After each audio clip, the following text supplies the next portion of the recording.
Man, this is crazy. Back in 1962, US military officials actually came up with a plan to fake plane hijackings, sink American ships, and stage deadly bombings. Not in some foreign country, but right here at home. But why? Well, so they could blame it all on Cuba, whip the public into a frenzy, and kick off a war. Straight up false flag playbook. And no, this isn't some wild conspiracy theory.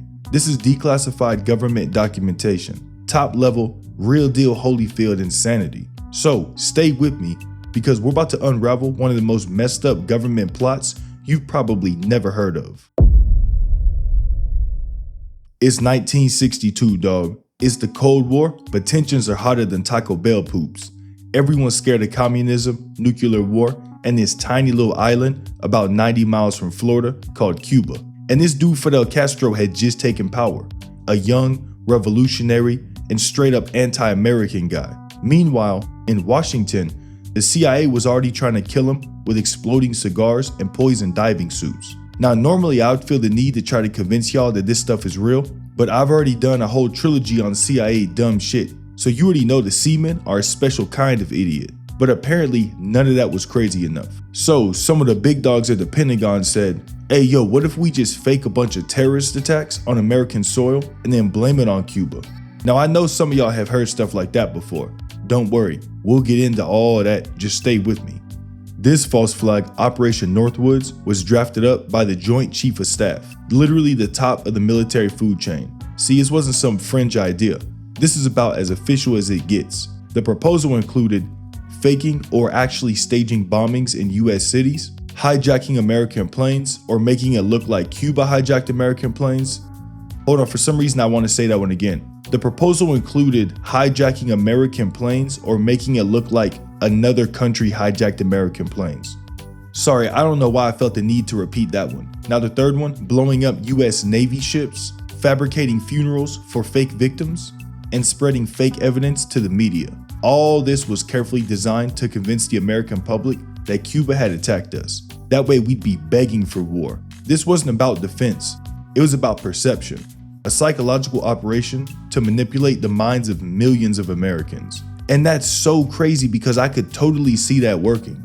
Like, hypothetically, if America was attacked by a foreign force, I could see us potentially all supporting a war on that country's soil, especially if we were told that they had weapons that could cause a lot of destruction, even like mass amounts of it. Damn, that's crazy, bro. Oh well, I'm just glad the seamen have our best interest in mind.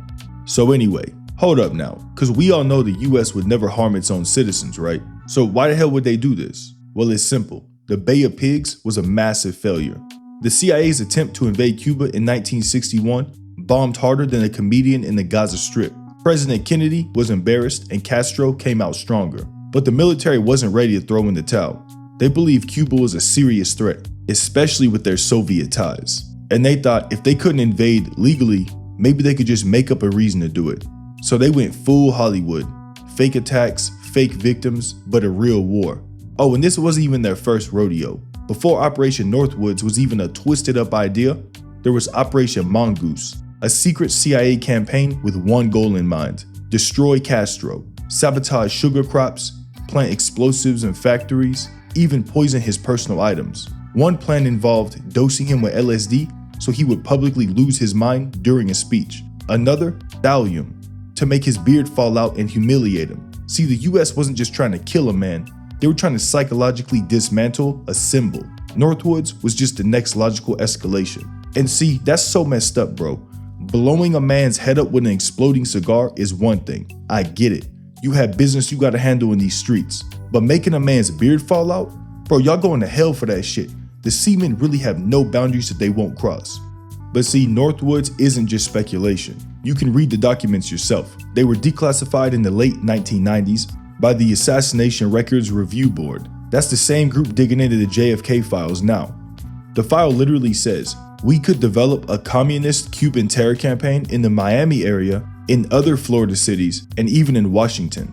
Then it continues to say, we could sink a boatload of Cubans en route to Florida, real or simulated. We could foster attempts on lives of Cuban refugees in the United States. Bro, they're talking about real killing, willy-nilly, just to go to war. It's crazy as hell. But let's break this down psychologically for a second. See, it wasn't just some military strategy, it was a straight up psyop, a deliberate attempt to manipulate the American psyche using fear, anger, and nationalism. Because when people feel attacked, they rally behind power, and if the threat looks foreign, the government gets a blank check. This taps into something called the rally round the flag effect, a psychological reflex where citizens will support a war the moment they feel like their country's under fire. And the Pentagon, they wanted to trigger that reaction artificially. They're basically saying, alright, let's traumatize our own people so we can just fight whoever we want. And see, this is the same kind of shit that set the stage for the presidential executive power after 9/11. Now we got these dudes walking in the office, signing 738 executive orders on day one like they're trying to unlock a cheat code on a game. Hold on, let me paint a clear picture for y'all. Basically, in layman's terms, the CIA wanted their homeboy to dress up like a Cuban, walk up and slap their girl's ass, just so they could turn around, jump in, and beat the dude up in a fake staged fight just to make sure the girl goes home with them. AKA, the American people side with the seamen, thinking they're the heroes, even though the whole thing was staged. Bro, the government is some gaslighting hoes for that. Now the craziest part, this plan actually made it all the way to the Secretary of Defense, Robert McNamara, and even President John F. Kennedy himself. And JFK saw it and was like, hell nah boy, what are we even talking about? See, he shut that shit down immediately. Not only did he reject it, he reportedly got furious with the Joint Chiefs. So they apologized, scrapped the plan, and then JFK went on to have a long, peaceful presidency with no problems whatsoever. Oh wait, never mind bro, I'm sorry, I was reading fan fiction. What actually happened here? Okay, a year later he got his head Napoleon blown apart. And look, we're not saying Operation Northwoods led to JFK's assassination. We're just saying that the timing seems a little suspicious. Like, suspicious enough that the conspiracy theory crowd has been eating off that one for decades. Look, I'm just saying that that's crazier timing than the dude who shot 50 Cent getting gunned down 3 weeks later. Coincidences go crazy sometimes. But hey, here's where things get spicy. Some people believe Operation Northwoods wasn't just a one-off. They say it really revealed a pattern, a playbook, a blueprint for false flags, psyops, and public manipulation. And every time a major tragedy hits, someone somewhere points back to this document and goes, if they planned it once, who's to say they wouldn't do it again? And here's what keeps that fire burning. Not long after Kennedy shut down Northwoods, he started to butt heads with the CIA, the Joint Chiefs, and every war hawk in the room. He wanted out of Vietnam, he didn't trust the intel agencies. Some say he was even planning to dismantle the CIA entirely. And then, boom, within a year, he was assassinated in broad daylight. And who steps in? Lyndon B. Johnson, the same guy who immediately ramps up the Vietnam War. Coincidence? Maybe. But conspiracy theorists say Northwoods was just the first breadcrumb in a long, bloody trail. I mean, y'all heard what I just said.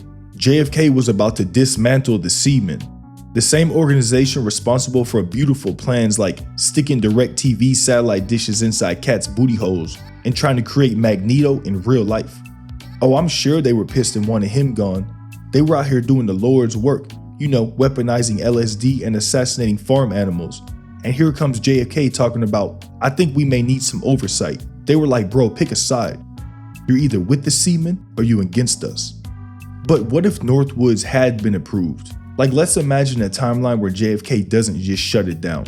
In that world, American planes explode over cities, malls and streets get bombed, and the media just goes wild. Then the US invades Cuba, and World War III probably kicks off. And maybe even nukes fly, because let's not forget, the Soviets had missiles in Cuba by October of that year. The Cuban Missile Crisis would have turned into full-blown nuclear annihilation, sparked by the attacks that we staged ourselves. That is how close we got to World War III. And that's why we disrespect the Seamen here on this channel, guys. Cause these bastards play with fire, but we're the ones that get burned. Oh, and they were already running defense for it. Operation Northwoods was built around deniability.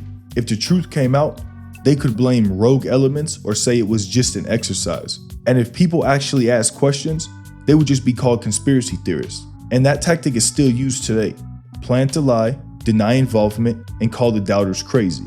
That's textbook psychological manipulation straight from a government war room. And now, anytime tragedy strikes, whether it's a school shooting, a bombing, or some political chaos, there's always a corner of the internet asking, was this staged? They point back to Operation Northwoods as proof that it's not paranoia, it's just pattern recognition. Because someone, somewhere, has already written a plan just like it. Maybe it's buried in the back of a black site folder, or maybe it's just hiding in plain sight with a fancy title and a redacted budget. But the precedent still exists. It's not a stretch, it's not tinfoil, it's part of our history. And once you go read Operation Northwoods, it's kind of impossible not to question everything. The Gulf of Tonkin turned out to be exaggerated. Weapons of mass destruction in Iraq, completely fabricated.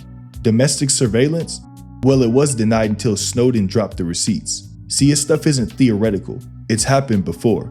So when people ask if 9/11, mass shootings, or political events have deeper layers, Operation Northwoods is the case that makes you pause and go, shit, maybe they would actually do it. And that, my friends, is exactly why I don't call anyone crazy for asking questions like, how exactly did a 15-year-old mass shooter build a military-grade explosives with zero internet history? Because sometimes the official story isn't the whole story.